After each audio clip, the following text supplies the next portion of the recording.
अरुणावती नदीला पूर आल्यामुळे पुराचं पाणी शेतात शिरलं आणि शेतामध्ये शिरल्यामुळे शेतकऱ्यांच्या शेतामध्ये संपूर्ण पाणी शिरलेलं आहे। शेती पाण्याखाली गेलेली आहे आणि रागाच्या भरात शेतकरी वर्ग जो आहे तो पूर्ण कपाशी जे आहे तर ते उपडून फेकत आहे। त्यामुळे शेतकऱ्यांचं अतोनात नुकसान झालेलं आहे। मी शेतकऱ्यांसोबत संवाद साधण्याचा प्रयत्न करणार आहे। मित्रा, तू कपाशीचं झाड का काढून फेकत आहे?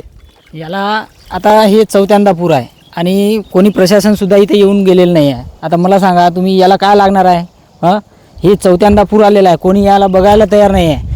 मला सांगा, सरकार काय मदत करायला लागला नाही, काय करायचं आता?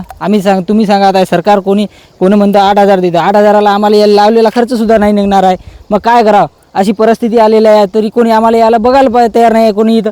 तरी आम्ही या रागाच्या याला बघू शकता तुम्ही, काहीच नाही आहे।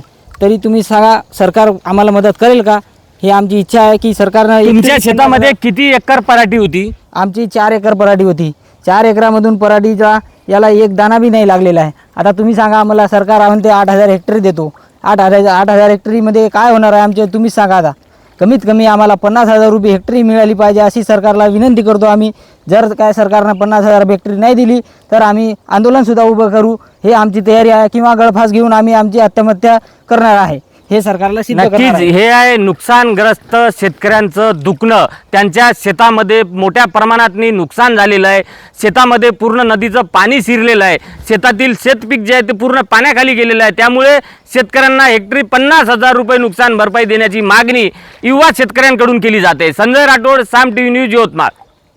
आता isakal.com आहे देशातील नंबर 1 ची मराठी न्यूज वेबसाईट। प्रत्येक अपडेटसाठी isakal.com ला नक्की भेट द्या।